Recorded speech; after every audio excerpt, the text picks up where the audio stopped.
My name is Charles Tran with the Novice Builder.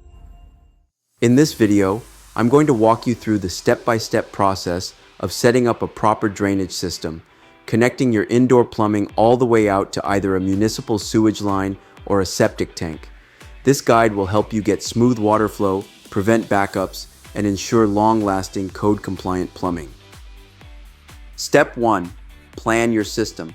Start by planning out your drainage layout. Sketch where your sinks, toilets, and showers are, and figure out how they'll all connect to one main drain line. Know ahead of time if you'll be connecting to a city sewer system or a private septic tank. Step 2. Pick the right materials. Use PVC or ABS pipes rated for drain waste vent systems, typically 3 to 4 inches for main lines. Don't forget your fittings: elbows, T's, Y connectors, and cleanouts. Step 3. Install indoor pipes. Begin inside the house. Connect the fixtures to branch lines, then those to your main drainage line. I start with PVC primer, usually purple or clear. I go with purple since it's easier to see and often required by code. Using the built-in applicator, I coat the outside of the pipe and the inside of the fitting to clean and soften the plastic. While the primer is still wet, I apply PVC cement to both surfaces, just enough for an even coat.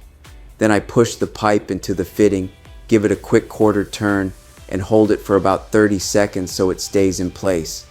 I let the joint set for at least 15 minutes before handling. For pressurized systems, I wait 2 to 24 hours depending on temperature and pipe size. That's it, a strong sealed PVC connection. Always maintain a downward slope of about 1/4 inch per foot so gravity does the work.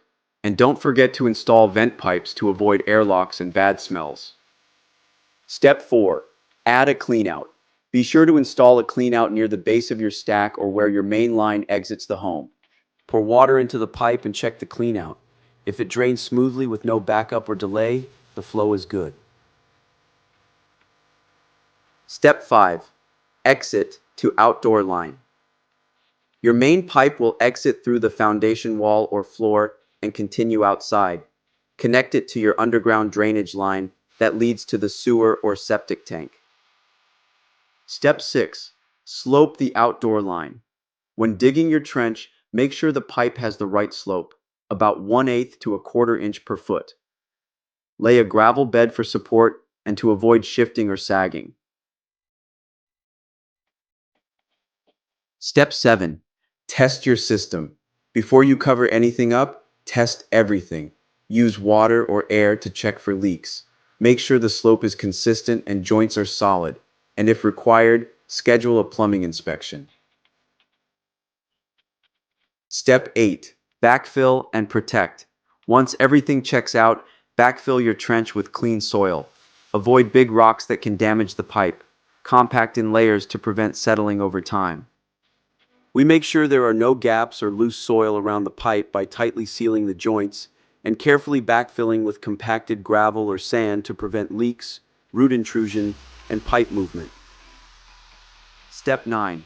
Finish up. Make sure all access points are easy to reach and well labeled. Keep a record of your layout. It'll help later on for repairs or inspections. And that's it. Your drainage system is now set up to handle water flow properly and safely. If you want to dive even deeper into plumbing, I've got a complete in-depth tutorial in a separate video. You can find the link in the description below. And don't forget to hit that subscribe button for more videos like this, especially if you're following along with my Full House Foundation playlist. Thank you for watching. Make sure to hit the subscribe button and ring the notification bell so you never miss out on my upcoming projects and videos.